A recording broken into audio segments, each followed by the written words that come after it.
भोसले साहेब, आजच्या प्रसंगी आपल्या सर्व महापुरुषांना मी या ठिकाणी वंदन करतो.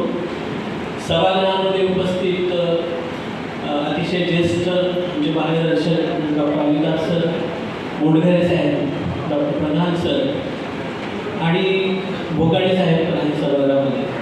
त्यासोबतच सर्व कार्यकर्ते या ठिकाणी कल्याण परिसरातली जी कार्यकर्ते म्हणजे आहेत सर्वांना जय भीम. आजचा जो विषय आहे ॲक्च्युली मी स्टेजवर बसलेलं ते स्टँड बायवर बसलो होतो ॲक्च्युली काय असं बसलं पाहिजे तर तो कामी आलो कारण मोरे सर आले नाही या ठिकाणी. मोरे सरांचा विषय आहे सर्वसामान्य भारतीयांचे शिक्षण व अर्थसंकल्पीय धोरणांची दिशा. या ठिकाणी चंद्रकांत जगताप सरांनी आपली शिक्षणाला पण हात घातलेला आहे, त्यामुळे बरंच काम त्यांनी दुसऱ्याही वक्त्याचं सोपं केलेलं आहे. फार टेक्निकल गोष्टी नाहीत, परंतु तुम्हाला काही गोष्टी सांगणं आवश्यक वाटतं. मला असं वाटतं की अर्थसंकल्प म्हटलं की सरांनी सांगितलं की बाबा सर्वसामान्य माणसाच्या दृष्टिकोनातून काय 12 लाखाचं गाजर बरोबर आहे. 12 लाख टॅक्स म्हटलं की दिल्लीचे इलेक्शन जिंकले, त्याच्यामध्ये काय चीटिंग आहे वगैरे हा भाग वेगळा आहे. तर त्याचे पण परत स्लॅब बाहेर सांगते म्हणजे सर्वसामान्य माणसाचं बघण्याचा जो दृष्टिकोन आहे अर्थसंकल्पाला किंवा त्या टॅक्सचं काय, परंतु त्या टॅक्सच्या पुढे जाऊन म्हणजे बऱ्याच वेळेला महिला बघतात आमच्या कॉस्मेटिक्सचे रेट वाढले की घटले म्हणजे मेकअप कमी की जास्त करायचं. तो फक्त कॉस्मेटिक्स किंवा टॅक्स याच्या पलीकडे पण काहीतरी अर्थसंकल्प आहे की अर्थसंकल्पाच्या बाबतीत सरांनी एक शब्द वापरलेला आहे, मला तो आठवेना परंतु फार छान शब्द आहे. परंतु नरेंद्र जाधवांचा एक शब्द मला आठवतो, तो म्हणाला की ग्रुप फोटो आहे. अर्थसंकल्प हा ग्रुप फोटो आहे.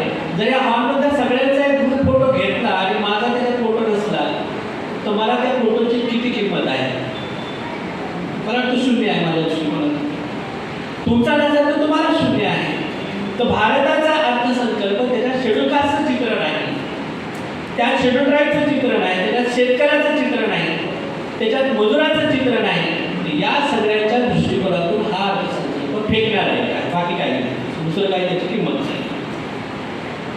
दुसरी गोष्ट, आपण नेहमी सोशल एज्युकेशन मुवमेंटच्या विषयातून बोलायचं झालं तर आपण एज्युकेशनचा विषय घेतोय. आपल्याला आता सध्या आपण नवीन एज्युकेशन पॉलिसी जी आहे की राष्ट्रीय शैक्षणिक धोरण, not new education policy, national education policy. Bharat स्वतंत्र झाल्यानंतर कोठारी आयोग आला होता आणि कोठारी आयोगाने पहिल्यांदा सांगितलं की तुम्हाला या देशात जर शिक्षण चांगलं द्यायचं असेल तर या ठिकाणी तुमच्या GDPच्या 6% अर्थसंकल्पाच्या 6% खर्च शिक्षणावर केला पाहिजे. म्हणजे कोठारी कमिशन मला असं वाटतं 54-55च्या काळात बसलो होतो. 54-55च्या काळात जे कोणी सत्ताधारी असतील ते सत्ताधारी आणि आज असणारे सत्ताधारी सगळ्यांनी सोफार शिक्षण इज कन्सर्न बदमाशीच्या व्यतिरिक्त दुसरं काही केलेलं नाही. कारण अनेक वेळा पत्रक जेव्हा काढतो आपण ते इथं फिगर असते 2.6%, 2.7%, 2.8% फिनिश. मग हा जो नेहमीच 3.2% जो बॅकलॉग राहिलेला आहे ते कुठल्याही सरकारांनी पूर्ण केलेला नाही. आता अलीकडच्या काळात जगताप सर बोलले किंवा खासगीकरण आहे, व्यापारीकरण आहे शिक्षणाचं आहे. पुन्हा स्कॉलरशिपचं जसं प्रधान सरांनी सांगितलं की आता एक नवीन सिस्टम त्यांनी इंट्रोड्यूस केली की आपल्याला आनंद होतो की आपल्या खात्यात पैसे येणार आहेत, पण आधी द्यायचे त्याचं काय.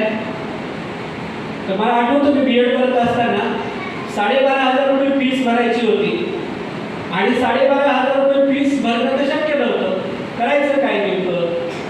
तर ठीक आहे, युनिव्हर्सिटी म्हणाली चालेल तुमचं ॲडमिशन होते, बघू नंतर काय करायचं. कारण काय होतं, स्कॉलरशिपचा फॉर्म भरला की 100% स्कॉलरशिप भेटणार. स्कॉलरशिपच्या माध्यमातून शाळेला त्या संस्थेला पैसे भेटणार, माझं शिक्षण होणार. आता काय आहे, पहिलं द्या, प्रीपेड सिस्टम आहे. आता काळ काय आहे, प्रीपेड सिस्टमचा आहे. तर प्रीपेड सिस्टम किती खतरनाक आहे. म्हणजे आता इलेक्ट्रिसिटीचे ज्यात पण योजनेची तयार चालू आहे, अडाणीच्या नावाने सगळा देश करत त्यातलं परत हा एक गोष्ट. तर इथे प्रीपेड सिस्टम, तर प्रीपेड सिस्टम शिक्षणामध्ये आलं त्याला ते आणखी काय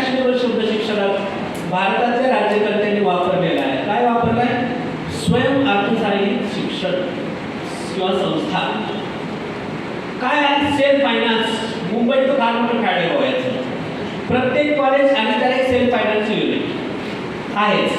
सेल्फ फायनान्स वाले म्हणजे त्यांच्या पण कॅटेगरी आहेत.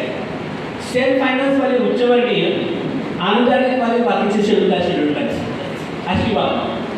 तर ही शिक्षण क्षेत्रात आलेली जी गोष्ट आहे ही राजकारण्याची मानसिकता आहे. तर मला असं वाटतं की पूर्वी असं म्हणायचे लोक की राजकारण, आपण पिक्चर बघितले जुने तर पूर्वीचे राजकारणी आपल्याकडे गुंड पाळायचे. एखाद्याने प्रश्न विचारला की त्याचा बंदोबस्त करायचे आणि मग नंतर त्या गुंडांच्या लक्षात आलं की हा राजकारण आपल्याच बळावरती यशस्वी करत आहे. मग आपणच का राजकारणात यायचं नाही? आपणच का राजकारणात यायचं? कारण त्याच्यामुळे चित्र आता महाराष्ट्र विधानसभेचं दिसतंय की तुमच्या माझ्या प्रश्नावर चर्चाच होत नाही. बरोबर, तुमच्या माझ्या किंवा राज्याच्या प्रश्नावर चर्चा होत नाही, पुन्हा कामगारांच्या प्रश्नावरती चर्चा होईल. त्याने काय काय त्याचे कॉन्स्टिट्यूशनल अधिकार तुम्ही कसे काही हिरावून घेऊ शकतात.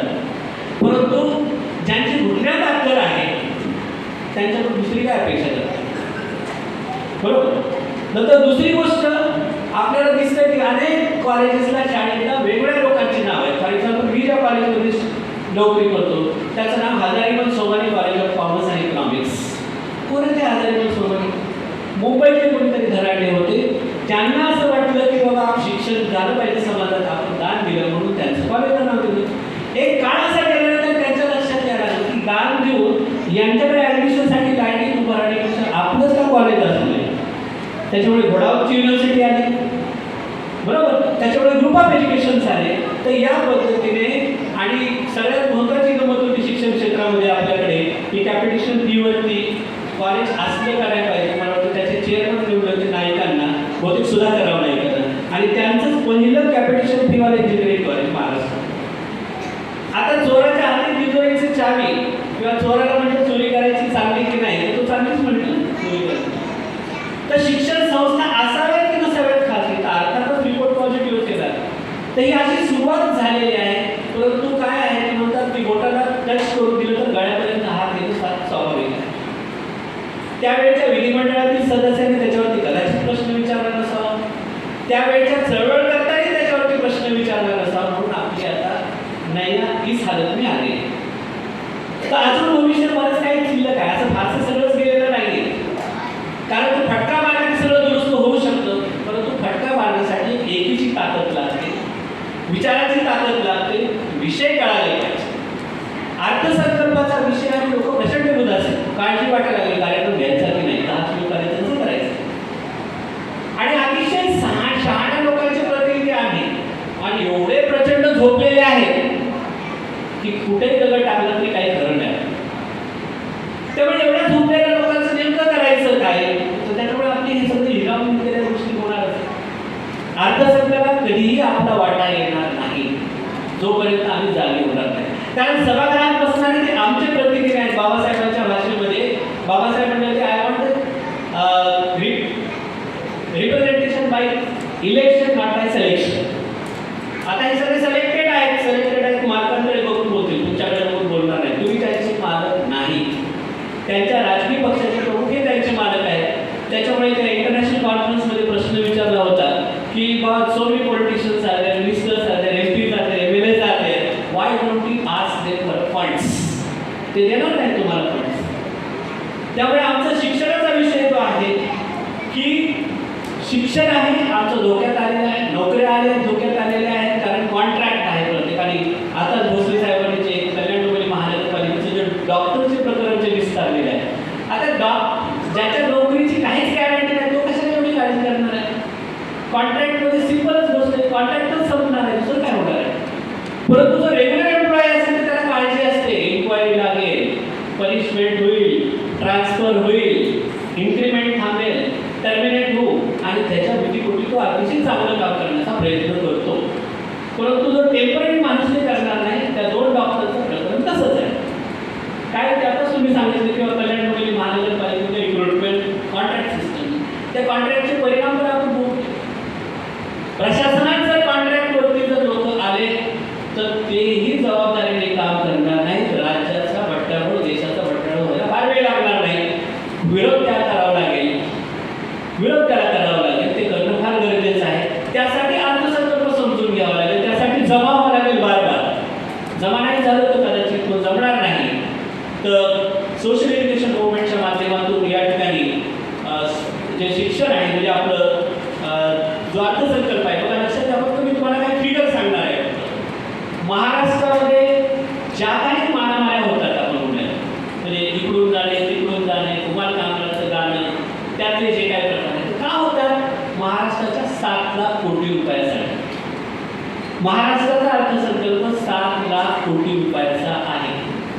17 कोटीच्या तिजोरीवरती मोठ्या नागोबाला बसायचं आहे. त्याच्यावरती सगळ्या गोष्टी आहेत. आपल्याला तरी वाटते का 17 कोटीवरती बसलं पाहिजे? बरोबर. तो मागणी वाली पण नाही हमको असं चाललंय की 17 कोटी थोडीशी तरी द्या. ते अजिबात काही देत नाही, द्यायला तयार नाही आणि दिले तर पळवतात. म्हणजे आता ते सिरसाट बोलले मंत्री आहेत ते की आमचे एवढे पैसे दिले तेवढे पैसे दिले चालणार नाही. ते चालणार नाही, तसं चालत नाही, काही थोडे चालवत राहतील.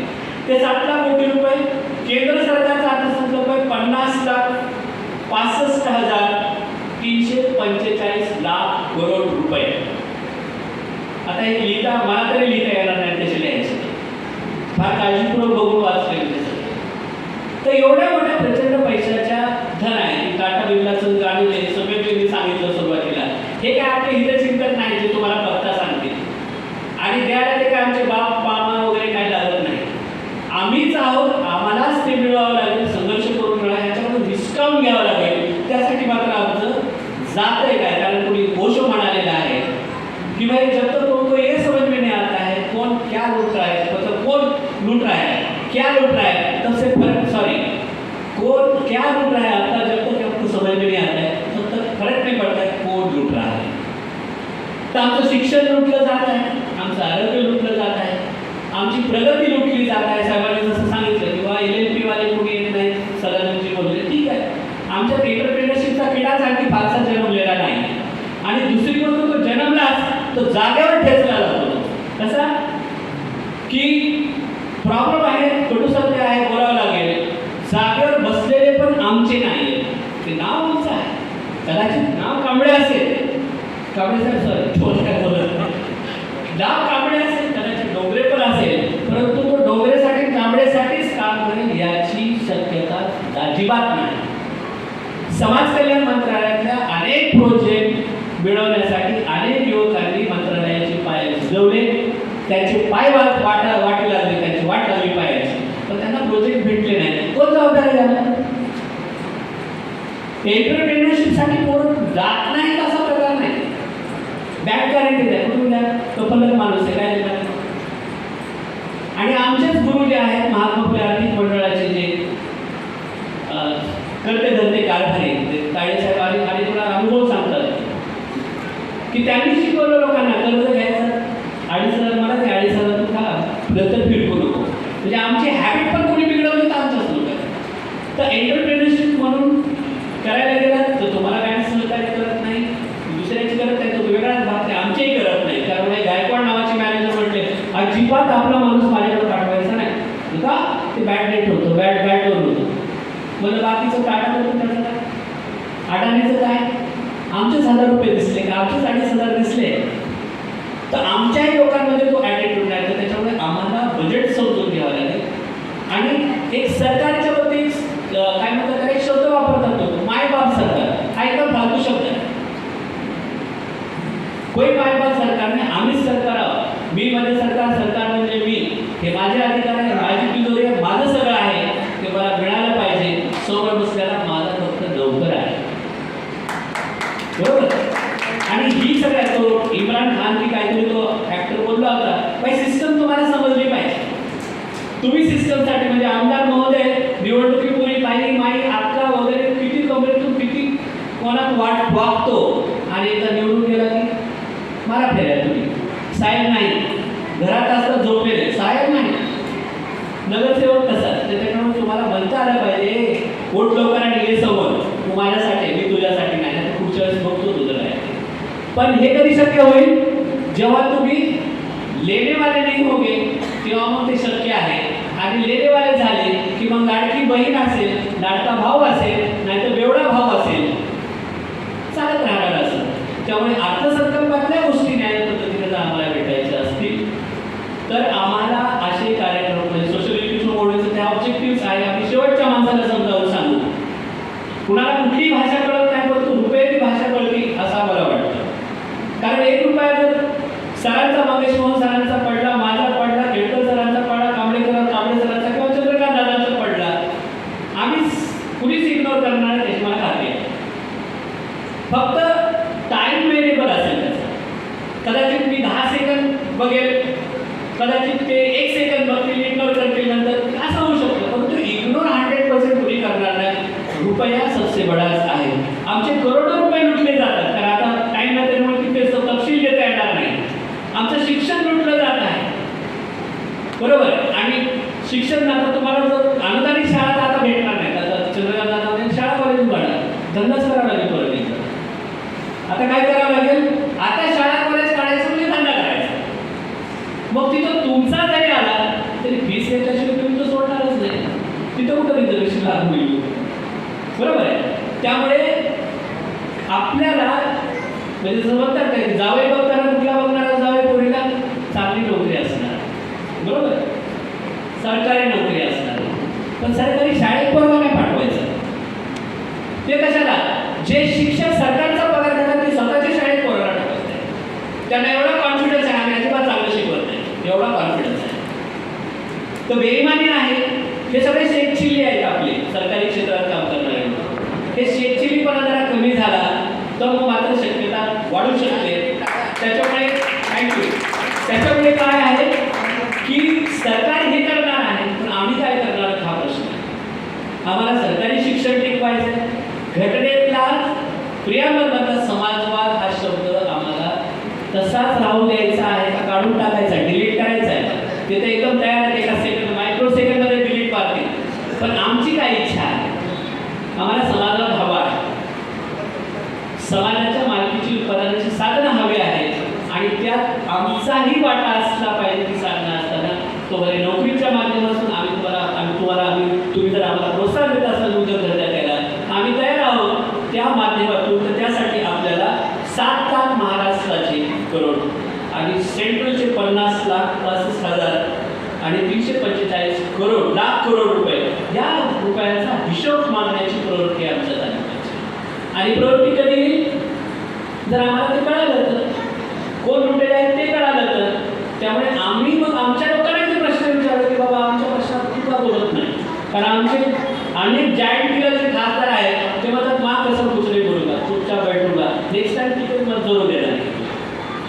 असेच आहे, अनेक जायंट किलरचे रेकॉर्ड आहे. त्यामुळे आता तुमचा फारसा वेळ घेत नाही तर मी या ठिकाणी जे समाज भूषण पुरस्कार ज्यांना सदानंद जे आहे, डॉक्टर प्रधान सर आहेत, निलेशजी आहे, त्या सगळ्यांचं अभिनंदन ॲडव्हान्समध्ये होतं. आता मी बोलत आहे म्हणून नंतर तर सगळ्यांचं होणारच आहे.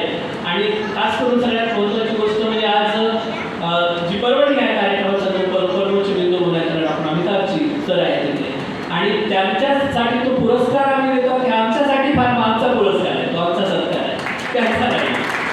त्यामुळे मी इथेच आपली रजा घेतो. धन्यवाद.